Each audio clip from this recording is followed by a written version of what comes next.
Hello friends, I Kuldeep welcome you all to today's MIT session.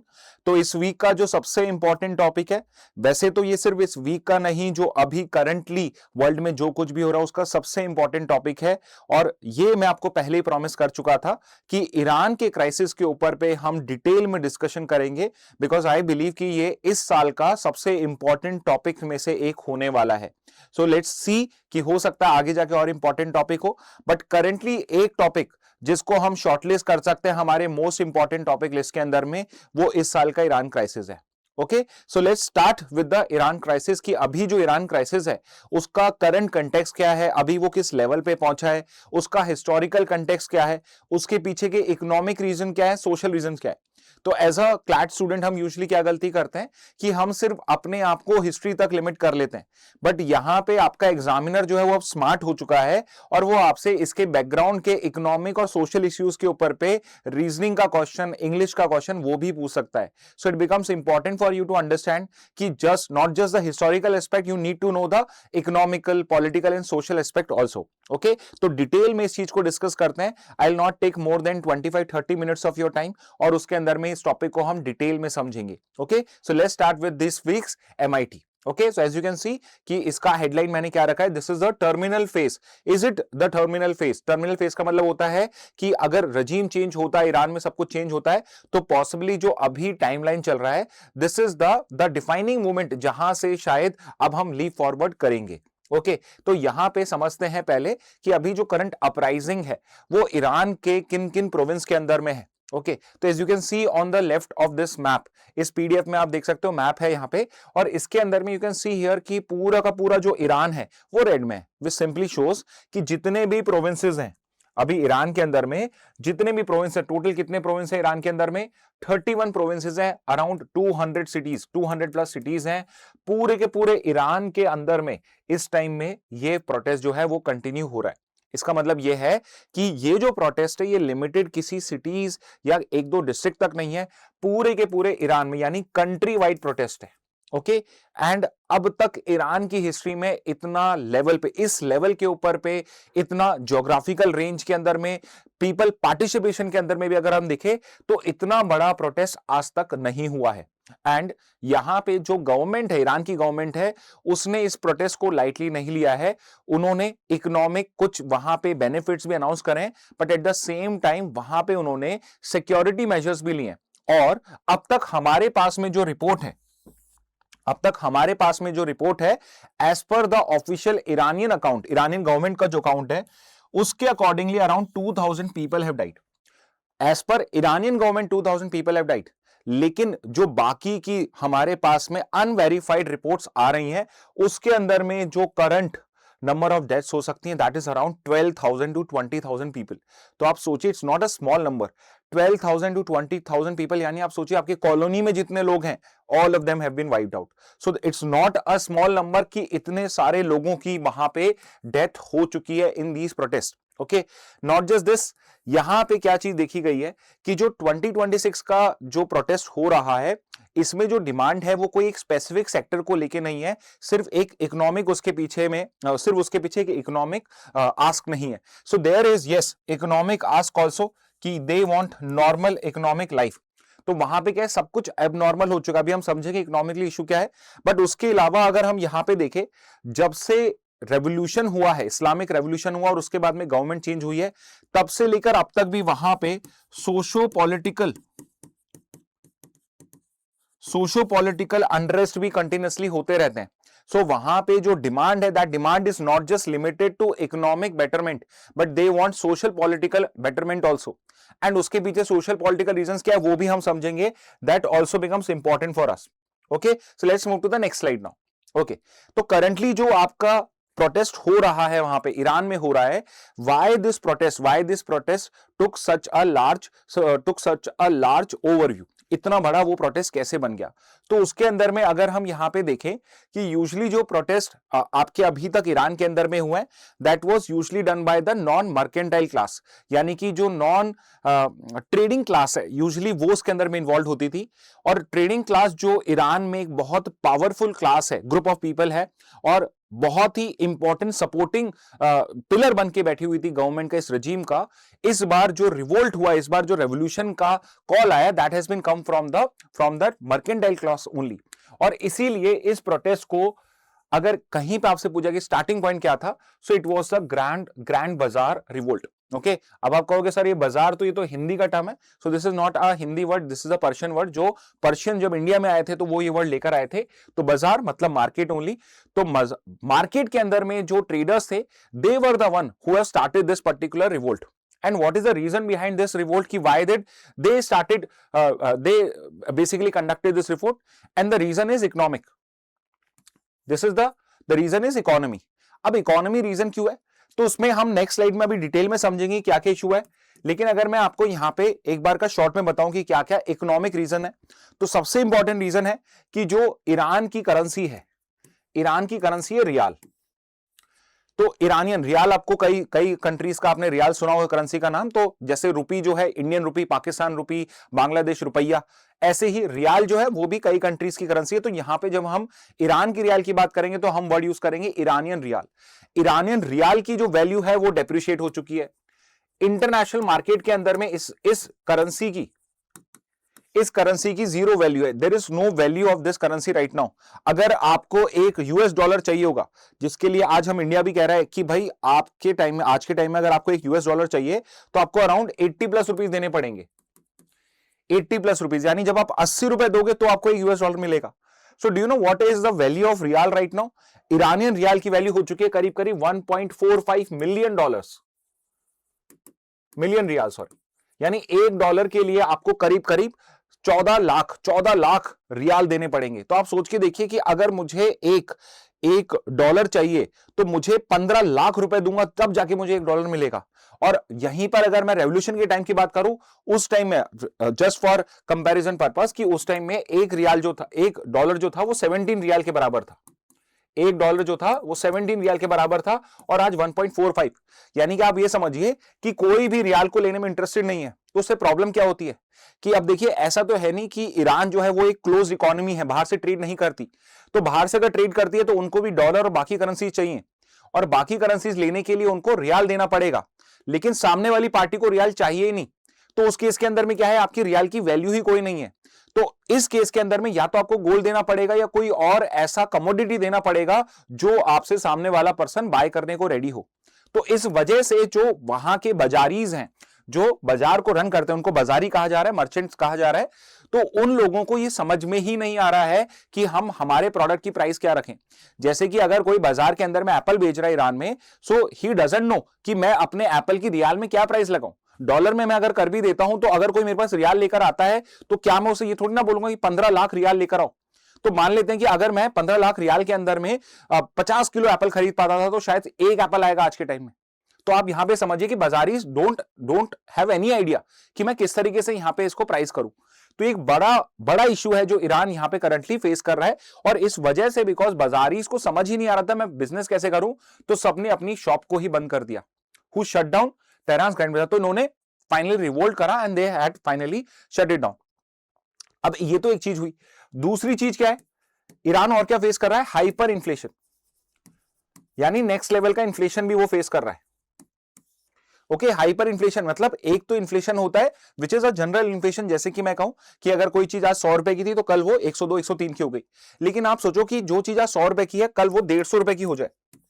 और सिर्फ वो चीज नहीं, बाजार में जितनी भी चीजों की जो प्राइस थी वो लेट से 50% इंक्रीज हो जाए, तो यू नो दिस कि इसके बाद में जो बाइंग कैपेसिटी वो खत्म हो जाएगी लोगों की। तो यहां पे एक तो आपकी करेंसी की कोई वैल्यू नहीं बची, और दूसरा हाइपर इन्फ्लेशन। और ये हाइपर इन्फ्लेशन जो है ये फूड में सबसे ज्यादा है, यानी कि मार्केट में प्राइस सबकी बढ़ तो रही है, बट इसके अलावा फूड इन्फ्लेशन भी है। और यहां पे कंटेक्चुअल क्या है कि यूजुअली जो बाजारी से they have always been supportive of the regime, लेकिन इस बार क्या हो रहा है कि जो हमेशा से सपोर्टर्स रहे थे, दे आर द वन जो इस बार प्रोटेस्ट को लीड कर रहे हैं। तो कहीं ना कहीं जो एक पिलर था उनके सपोर्ट का वो शेक हुआ है। ओके, तो ये तो इसका प्राइमरी रीजन हो जाएगा इस बार का जो प्रोटेस्ट चल रहा है, विच इज बीइंग कि वहां पे इकोनॉमिक जो हालत है वो पूरी की पूरी पैरालाइज्ड है, पूरी इकोनॉमी पैरालाइज्ड है। दूसरा इंपॉर्टेंट रीजन क्या है, तो वहां पे सिर्फ इकोनॉमिक इश्यूज नहीं है, यस वहां पे पॉलिटिकल सोशल इश्यूज भी हैं। और उसमें बहुत बड़ा रोल किस चीज का हुआ कि जो अभी रिसेंटली 12 डे वॉर हुआ था, 12 डे वॉर जो कंडक्ट किया था उसके अंदर में Israel was involve and US was involve. अब आपको एक काम जरूर से करना है कि यहां पे दोनों ऑपरेशंस लिखे हुए हैं, इजराइल का ऑपरेशन क्या था, यूएस का ऑपरेशन क्या था। तो यहां पे जब इजराइल ने ईरान के न्यूक्लियर साइट्स पे अटैक करा तो उसके बाद में यूएस आल्सो केम इन सपोर्ट, और यहां पे ईरान जो है इजराइल और यूएस को काउंटर अटैक नहीं कर पाया।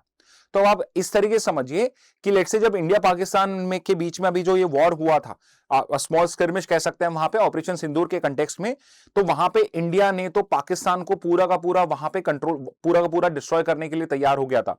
यानी कि यहां पे इंडिया ने अपनी कैपेबिलिटी शोज करी कि वो पाकिस्तान को यहां पे टोटली काउंटर कर सकता है, लेकिन पाकिस्तान टोटली फेल हो गया। तो इमेजिन दिस सिनेरियो कि अगर आप पाकिस्तानी पर्सन होते तो वुड यू हैव बिलीव्ड कि ये जो गवर्नमेंट है, ये जो आर्मी, क्या मुझे ये प्रोटेक्ट कर सकती है या नहीं कर सकती है? Possibly your answer would be कि आई डाउटेड कि अगर फ्यूचर में कुछ अटैक होता है तो ये मुझे प्रोटेक्ट कर पाएगा। तो कहीं ना कहीं जो वहां की रजीम है उसकी जो एक पावर, उसका एक जो पावर पॉइंट था कि आप लोग इस चीज की टेंशन मत लो, कल अगर कोई भी अटैक होगा तो हम वहां पे आपको यहां पे प्रोटेक्ट कर पाएंगे। तो कहीं ना कहीं जब ये 12 डे वॉर हुआ और ईरान इनको काउंटर नहीं कर पाया तो उस वजह से पब्लिक के बीच में जो इनकी एक रेपुटेशन थी उसको भी हर्ट हुआ। यानी कि इकोनॉमिक पैरालिसिस भी हो रहा है और कहीं ना कहीं जो रजीम की एक इमेज थी कि हम आपको एक सिक्योरिटी स्टेट बना के दे रहे हैं, हम यहां पे आपको फुल सिक्योरिटी अश्योर कर रहे हैं, कहीं ना कहीं उसमें भी हार्म करा। तो यहां पे जो ये अटैक किया था इसराइल ने, उसका नाम तो था ऑपरेशन राइजिंग लायन, और दूसरा जो यूएस ने करा था उसका नाम था ऑपरेशन मिडनाइट हैमर, जिसके अंदर में दोनों कंट्रीज ने मिलकर ईरान का जो न्यूक्लियर प्रोग्राम रन कर रहा है, ईरान ने जो न्यूक्लियर प्रोग्राम रन करा है वेपन्स बनाने का, उसको कहीं ना कहीं पूरा अच्छे से डिस्ट्रॉय कर दिया। And which was a big setback also for this regime. तो यहां पे एक तो आपको दिख रहा है कि इकोनॉमिक इशू है, दूसरा है वहां पे आपका जो उसका पॉलिटिकल इशू है या इंटरनेशनल उसका जो स्टेटस है उसका कहीं ना कहीं डाउनफॉल हुआ। तो यहां पे जो मैंने अभी आपको इकोनॉमिक इश्यूज बताए उसके लिए आपको ये दो चार्ट दिख रहे होंगे। एक तो यहां पे डिवैल्यूएशन दिख रहा है, आप यहां पे देखिए कि 1971 में इट वाज 70 रियाल पर यूएस डॉलर, इस रेट पे मिलता था और धीरे धीरे कम ही हो रहा था, और 26 में देखिए एकदम से it has shooted up to 1.5 million पर यूएसडी। यानी कि no one is interested in trading with Iran right now. दूसरी साइड में देख रहा हूं हाइपर इन्फ्लेशन है, जनरल इन्फ्लेशन क्या है 42 से 52% है, फूड इन्फ्लेशन जो है वो उससे भी 20 टाइम्स ज्यादा है, 20% ज्यादा है फूड इन्फ्लेशन। ओके, तो इससे हमें क्या दिख रहा है कि इन केस अगर आप रियाल में मिडिल क्लास में फॉल करते थे and let's say you are earning a good amount, तो आज के टाइम में अगर इंटरनेशनल देखा जाए तो ना तो आपके पास में जो सैलरी उसकी कोई वैल्यू है, और in any case because food inflation general inflation इतना हाई है तो you can not afford to buy anything in the market right now, और लेट्स से कि आप जो बेसिक नेसेसिटीज शायद उन्हीं को ही बाय कर पाओगे। तो यहां पे इसी का कंक्लूजन दिया हुआ है कि जो यूजुअली मिडिल क्लास में आता था अब वो क्या हो चुका है, जो मिडिल क्लास में आता था अब वो मिडिल क्लास में भी नहीं रहा है। ओके, एक और बहुत इंपॉर्टेंट सोशल इश्यूज पे, तो यहां पे हमने क्या कवर करा, इकोनॉमिक इश्यू कवर करा है, पॉलिटिकल इश्यू कवर करा, सोशल इश्यू देखते हैं। तो वहां पे अगर आपको एक कंटेक्स्ट में दूं कि जो ईरान है it's a very educated society, it's a very educated society, और एक आपको नंबर दे रहा हूं मैं यहां पे 61%। तो वहां की जो वर्किंग एज पॉपुलेशन है, वर्किंग एज मतलब कि जो someone who is looking for work, who is ready to work, उस परसेंटेज को देखा जाए तो वहां पे जो वर्किंग एज पॉपुलेशन के अंदर में 61% लोग हैं उनके पास में यूनिवर्सिटी डिग्री है, और ये कहीं ना कहीं अगर मैं इसे इंडिया से कंपेयर करूं तो ये कहीं ना कहीं डबल ऑफ इंडिया है। तो इंडिया के अंदर में सिर्फ ऐसे 30% वर्किंग एज पॉपुलेशन के लोग होंगे जो यूनिवर्सिटी डिग्री को होल्ड करते होंगे।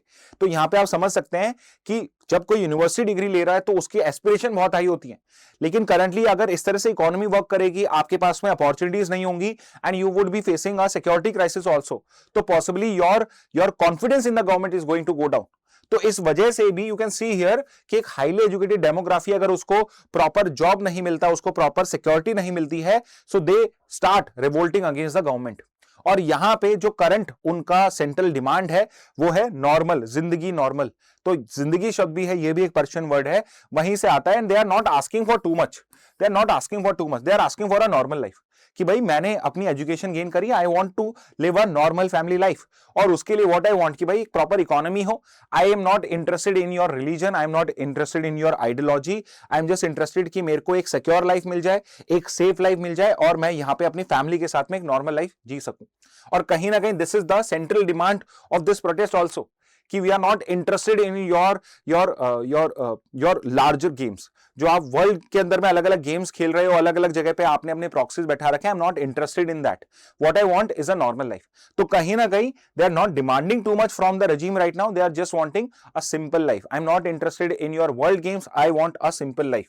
Okay, I don't want to be at the top of the world, मुझे कोई अलग से कुछ भी नहीं चाहिए, जस्ट मुझे एक नॉर्मल लाइफ दे दो। ओके, इसके बाद what is the response of the government there? तो just like any dictatorial authoritarian government, यहां पर भी उन्होंने कोशिश क्या करी है, ईरान की सबसे पहले कोशिश है कि जो भी इंफॉर्मेशन, जो भी ईरान में हो रहा है, वो इंफॉर्मेशन बाहर ना जाए। तो वहां पे उन्होंने करंटली पूरा इंफॉर्मेशन ब्लैकआउट कर रखा है। Okay, so there is a total internet blockade happening currently in Iran. लेकिन at the same time technology भी बहुत फॉरवर्ड हो चुकी है, तो आज के टाइम में satellite internet is available, and also you have your mesh networking apps also, तो जहां पे आप अपनी आइडेंटिटी को हाइड करके आगे मैसेजेस, अपने फोटोग्राफ्स को, वीडियोस को सेंड कर सकते हो। And it is through these only जहां से हमें ईरान की जो इंटरनल डेवलपमेंट्स है उनके बारे में इंफॉर्मेशन मिल रही है। जैसे कि if you remember the first slide, government claim करिए 2000 डेथ, और आपके जो अनऑफिशियल अकाउंट्स है, they are putting it somewhere between 12,000 to 20,000 people have died, which means this is not a normal protest, it is a large scale protest. तो still through these satellite internet mesh networking apps हमें वहां से information मिल रही है। इसमें satellite internet में भी आपको एक पॉइंट इंपॉर्टेंट नोट करना होगा कि कौन सा सैटेलाइट इंटरनेट वो यूज कर रहे हैं। तो जो एलॉन मस्क की कंपनी है, एलन मस्क की जो कंपनी है Starlink, most of the people who are sending us photographs and videos are using Starlink वहां पे। ओके, तो ये Starlink आपको पता होना चाहिए because it has a US connection also. Okay, so this is what, यहां पे उन्होंने तो किल स्विच लगा दिया है, और यहां पे somehow we are using, the civilians are using different technologies to bring out the information out of Iran. इसके बाद अगर हम हिस्टोरिकल स्कार्स की बात करें यहाँ पे कि ईरान की हिस्ट्री क्या रही है, how is it related to Iran history, तो यहां पे ये पॉइंट मैंने इसलिए बाद में ऐड करा है क्योंकि I know all of you watch your news analysis also, तो इस वीक के अंदर में हमने इसको बहुत 2-3 बार डिटेल में डिस्कस कर लिया है। सो एक बार का मैं जस्ट ओवरव्यू दे रहा हूं, बिकॉज मेन मेरा एजेंडा यहां पे ये था कि जो करंट वहां पे प्रोटेस्ट हो रहा है उसके करंट रीजंस क्या है, क्योंकि एग्जामिनर अगर इंग्लिश रीजनिंग में पूछेगा तो वो हिस्ट्री पे नहीं जाएगा, वो current socio political economic reasons पे जाएगा, तो वो आपको पता होना जरूरी होते हैं। ओके, तो फिर भी एक बार का, तो 1921 से 79 का जो पीरियड था, 79 इज द ईयर जो आपको पता होना चाहिए, 1979 वाज द ईयर जब इस्लामिक रेवोल्यूशन हुआ था। This is what the turning point is, यहां से इकोनॉमी, यहां से उनकी पॉलिटी सब कुछ चेंज हो जाता है। तो उससे पहले क्या था, इट वाज 21 से 79 का जो पीरियड था, it was the Pahlavi era. तो पहलवी मोनार्क की थी जो वहां पे रन करती थी, उसको शाहज वर द वन जो उसको रूल करते थे। ओके, एंड उनका क्या था, तो दे वर in favor of modernization and secularization. So they did not wanted a Islamic state, they wanted a secular state, and they wanted a modernized Iran also. But at the same time, yes, there were conservative sections. लेकिन अगर सब कुछ सही रहता तो possibly ये लोग उस ईरान को एक आज के टाइम में एक मॉडर्न स्टेट की तरह देखा जाता। लेकिन as happens with any authoritarian regime, any monarchy, जैसे ही someone starts asking for political freedom like freedom of speech, they started suppressing them. और ऐसा ही कुछ वहां पर भी हो रहा था। तो वहां पे they were favouring modernisation, secularisation, but no one was allowed to criticise the monarchy there. इसके अलावा जितना भी इकोनॉमिक सेक्टर था, majority, because oil was there, तो all the oil companies were owned by US companies only. तो इस वजह से जो कॉमन मैन था, they were not getting the benefit of the booming economy. तो बूमिंग इकोनॉमी का उनको कोई बेनिफिट नहीं मिल रहा था। It was either the noble class, rich class and the upper middle class which were the main beneficiaries. तो उससे क्या हो रहा था कि पब्लिक के बीच में इनइक्वालिटी इंक्रीज हो रही थी। There was a distrust of the monarchy because of this also. And इसका फायदा किसने उठाया? तो जो वहां पे क्लैरिक्स थे, जो वहां पे एक कंजर्वेटिव सेक्शन था, they started taking benefit of this point कि यहां पे जो गवर्नमेंट है, इट हैज बिकम, या जो monarchy, it has become very unpopular. So and it is right time कि हमें इसे रिप्लेस करना चाहिए। और यहां पे 1953 के अंदर में उन्होंने वहां के जो इलेक्टेड प्राइम मिनिस्टर थे, तो CIA MI6 ने वहां पे कू करवाया 53 के अंदर में। और जो वहां के एक पॉपुलर लीडर थे, मोसादी, मोसादे, तो वहां पे एक प्राइम मिनिस्टर भी अपॉइंट किया जाता 53 में, उसको वहां से रिमूव कर दिया गया। एंड देन जो मोनार्की की सीक्रेट पुलिस थी सवाक, ये became ill famous for state brutality. और उसके बाद क्या हुआ, जब 53 के अंदर में मिलिट्री कू करी जाती है और उसके बाद में मोनार्की का एक सिंगल रूल स्टैब्लिश हो जाता है, तो वहां पे कंप्लीट ब्रेकडाउन हो जाता है between public aspirations and the monarchy. तो now monarchy is not listening to the people is not interested in talking to the monarchy, and everyone was looking for, at least public was looking for some way कि कैसे हम monarchy से बाहर आ सकते हैं। और ऐसा ही कुछ हुआ 1979 के अंदर में, when that was the right time, कि जब क्लरिक्स को लगा कि now it is the right time कि हम यहाँ पे पब्लिक जो है अभी अगर रिवोल्ट करती है तो possibly we would be able to take the government out of the monarchy, तो मोनार्की को हम यहाँ पे हटा सकते हैं। और ऐसा ही 1979 में होता है, when everyone across all section, चाहे स्टूडेंट्स हो, चाहे आपकी कंजर्वेटिव सेक्शन हो, चाहे मिडिल क्लास हो, चाहे लिबरल्स हो, everyone was against the monarchy because of the repressive regime they had initiated in Iran. और 1979 में इस्लामिक रेवोल्यूशन होता है which was led by अयतुल्ला Khomeini, not Khamenei, it is Khomeini. Current ruler का नाम है खमेनी, जो current leader है, और ओरिजिनल जो आपके जिन्होंने 79 का इस्लामिक रेवोल्यूशन को स्टार्ट किया था, इनिशिएट किया था, इट वाज अयतुल्ला खोमेनी। तो यहां पे उन्होंने क्या करा, मोनार्की को चेंज कर दिया थियोक्रेसी से। So Iran was not a secular country, now Iran became an Islamic republic, Iran become an Islamic republic of Iran. Okay, तो यहां से ईरान की जो हिस्ट्री है वहां से एक टर्निंग पॉइंट आता है, and now Iran is become a totally a different state. इसके जो पहले के अलायंस थे which was basically western, US था, इसमें Israel was one of the countries which was very close to the Iranian monarchy. But 79 के बाद में सब कुछ आपका चेंज हो जाता है, और यहां पे जो इनके सबसे बड़े मोनार्की के सपोर्टर्स थे, दे becomes the enemy number 1 of the Islamic government. और यहां पे सबसे बड़ा इनका दुश्मन या एनिमी निकल के आता है यूएस, और बिकॉज यूएस से इजराइल को सपोर्ट कर रहा था या इजराइल यूएस को सपोर्ट कर रहा था, तो enemy number 2 becomes Israel.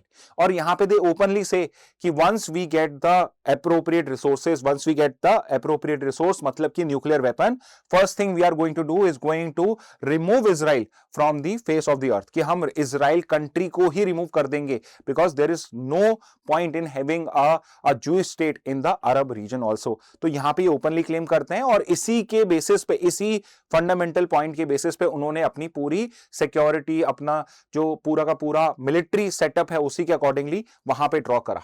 Okay, और स्टैब्लिश द सिस्टम ऑफ विलायत ए फाकी। विलायत ए फाकी मतलब कि यस, वहां पे रिपब्लिक तो है, इलेक्टेड गवर्नमेंट तो है, बट क्लैरिकल सुप्रीमेसी रहेगी, क्लैरिक्स जो होंगे वो सबसे ऊपर रहेंगे, they would be having the final say in any matter, irrespective of domestic matter or international matter.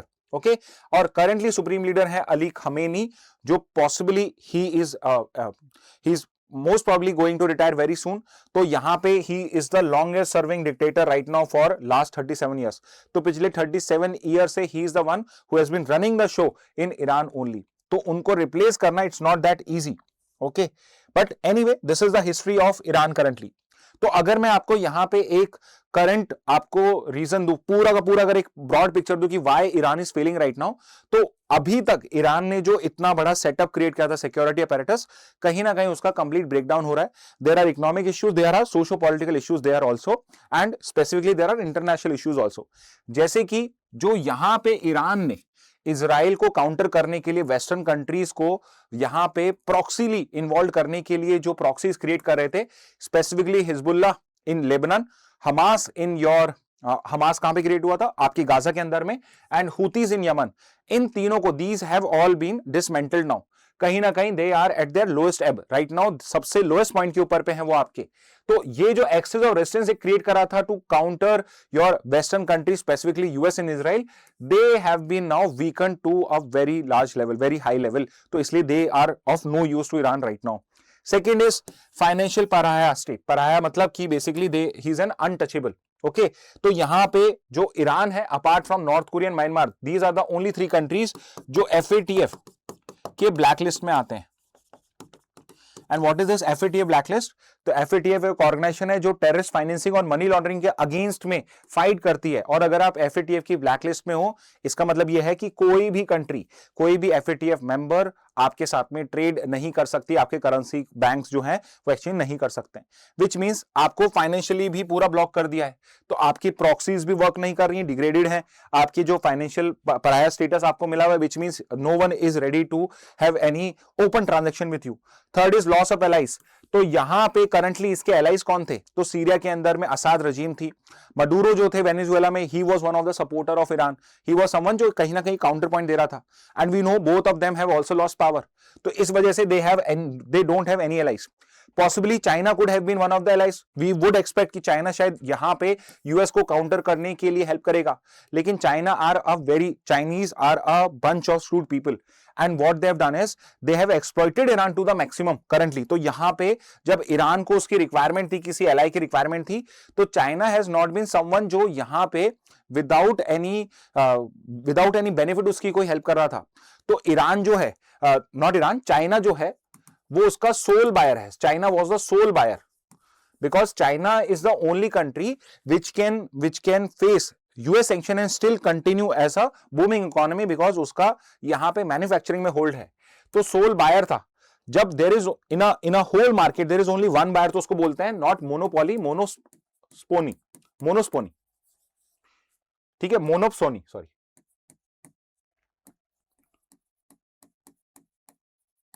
मोनोप्सोनी is what?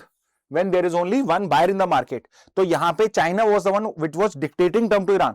तो यहां पे ईरान को वो कोई करेंसी में हेल्प नहीं कर रहा था, एंड ईरान के पास में कोई ऑप्शन नहीं था। China was the only country जो इस पोजीशन में भी, जब फाइनेंशियल पराया स्टेटस है तब भी उससे ऑयल बाय करने की हालत में था।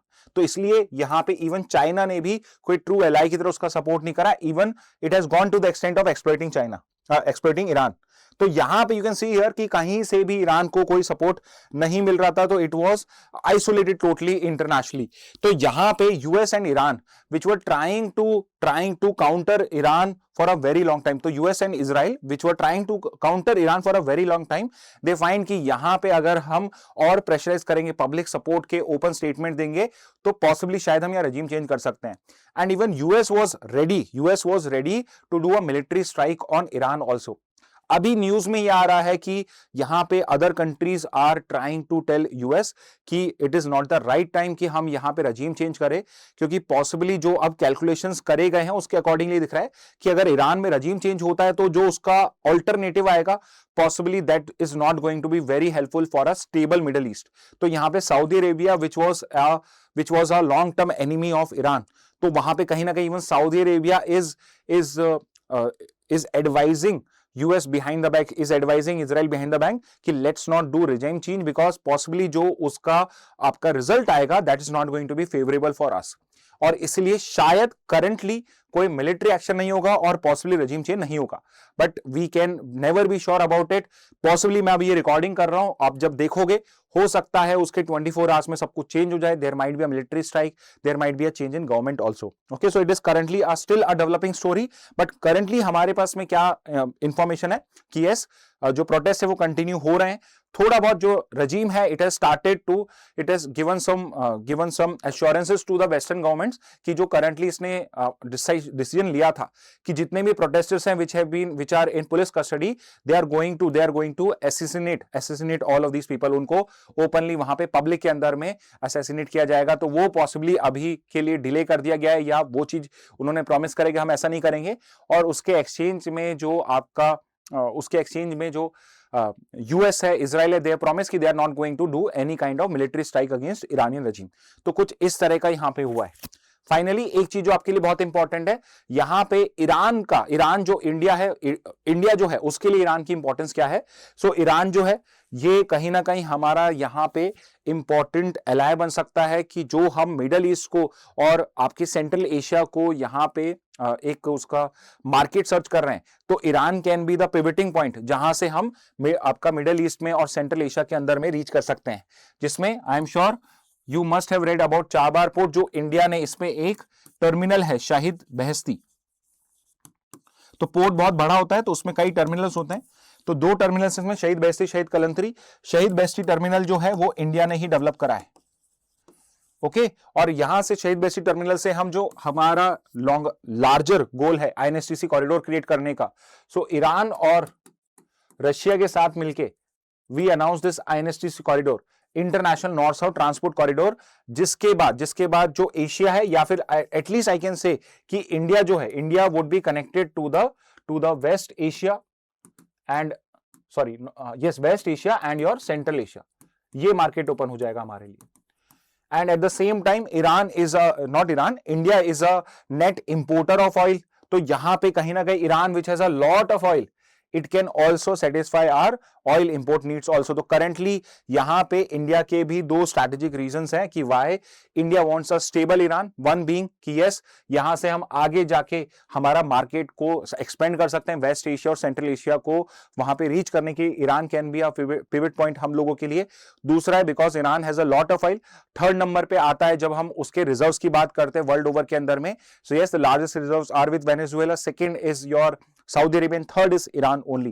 So Iran has a lot of reserves which can be used by India for its own economic growth also. Okay, तो यहाँ पे ये है and also a lot of people of Indian origin are there in Iran. So Iran और India जो है इनके civilization relations भी रहे हैं, बहुत पुराने relations रहे हैं, तो इस वजह से भी we want a stable Iran in our background. And Iran is one country which is neighbor to our Pakistan also. तो कहीं ना कहीं अगर we have friend relations with Iran, तो यहां कहीं ना कहीं हम पाकिस्तान को काउंटर करने के लिए भी इसको यूज कर सकते हैं। ओके फाइनली क्या पोटेंशियल इसमें ऑल्टरनेटिव गवर्नमेंट्स क्रिएट हो सकती हैं in case there is a regime change. Okay तो पहला है कि यहां पे हो सकता है it might lead to a state run by IRGC. तो यहां पे जो आईआरजीसी है, okay this is the one जो यहां पे इस्लामिक रेवोल्यूशन गार्ड कॉर्प्स, जो इस्लामिक रेवोल्यूशन की गवर्नमेंट को प्रोटेक्ट करने के लिए क्रिएट करी गई है। तो कहीं ना कहीं जैसे चाइना के अंदर में आपकी एक सिंगल पार्टी है, तो अगर यहां पे रजीम चेंज होता है तो possibly we would be having someone जो यहां पे जैसे ईरान के अंदर, जैसे चाइना के अंदर में इकोनॉमी रन होती है वैसे यहां पे हो, बट आईआरजीसी जो है वो पॉलिटिकली अलाइंड है विद द रजीम, तो possibly this would not be beneficial for the western countries, but yes this is one of the alternative. Second क्या है, सेकंड यहां पे हो सकता है कि Pakistan like national security state create हो जाए, विच सिंपली मींस कि पाकिस्तान के अंदर में गवर्नमेंट तो है but it is the army which controls the state, तो कहीं ना कहीं it would again be IRGC या फिर some other military power which is going to rule the country, and again we don't want in a democratic setup कि इस तरह का कोई सेटअप हो। थर्ड पे आ जाते हैं, yes there can be a possibility of elected authoritarian state, तो there might be some popular leader जो यहां पे एक ऑथोरिटेरियन स्टेट रन करे।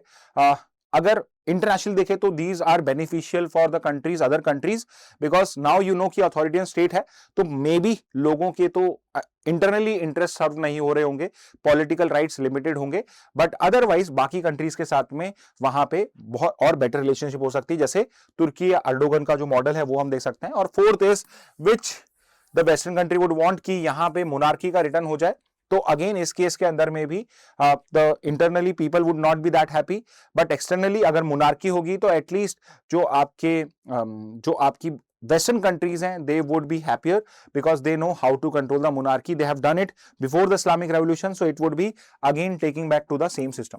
तो दीज आर 4 ऑल्टरनेटिव्स करंटली जो यहां पे आ सकते हैं।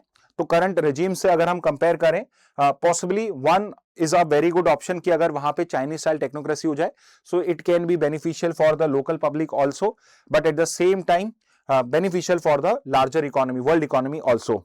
Okay so this is what is happening with regard to Iran current crisis. Okay, finally एक स्टेटमेंट के साथ एंड करते हैं कि ये जो करंट ईरान के अंदर में क्राइसिस चल रहा है इसका एक्सटेंड क्या है, कि जो वहां के सबसे इंपॉर्टेंट लीडर है, प्रेसिडेंट ऑफ जो ईरान है मसूद पेजेस्किन, उन्होंने ओपन स्टेटमेंट दिया है कि yes this is not something which is a small thing which can be controlled in let's say a day और टू। यहां पे जो गवर्नमेंट है इसके ऊपर एक के बाद एक यहां पे अटैक हो रहा है and we have to find a way out of it. तो we as of now we are not sure कि किस तरीके से होगा, but acceptance by the leader of a country कि यस अभी बहुत सारे इश्यूज चल रहे हैं and we have to figure out a way out of it, show उसकी कितनी बड़ा इश्यूज वहां पे अभी चल रहा है। Okay anyway this is the current crisis happening in Iran. I hope आपने बहुत सारे और भी वीडियोस देखे होंगे, बहुत कुछ पढ़ा होगा, लेकिन I am sure you must have stuck with the historical aspect of it कि हिस्ट्री में क्या है वो हम पहले कवर कर चुके हैं। इस सेशन के अंदर में we have tried to look into कि अभी करंटली जो आपका ईरान में प्रोटेस्ट चल रहा है उसके सोशल, पॉलिटिकल, इकोनॉमिक इश्यूज क्या है, और उसका अगर जो भी अभी करंटली जो प्रोटेस्ट है उसका क्या क्या सॉल्यूशन निकल सकता है और उसके क्या क्या ऑल्टरनेटिव्स हो सकते हैं। तो rather than just focusing on the GK part of it, I have tried कि इसके अंदर में हम जो रीजनिंग पार्ट होता है, इंग्लिश पार्ट होता है, उसको भी यहां पे कवर करें। ओके तो ये था सर आज का एमआईटी। इन केस आपका कोई और टॉपिक दिमाग में है कि सर इसके ऊपर पे आपको एमआईटी चाहिए, तो you just let us in the you let us know in the comment box. तो नेक्स्ट एमआईटी जो हम बनाएंगे हम उसी टॉपिक पे कवर कर लेंगे। ओके तो इस मैसेज के साथ आज का सेशन एंड करते हैं। Thank you and have a very nice day.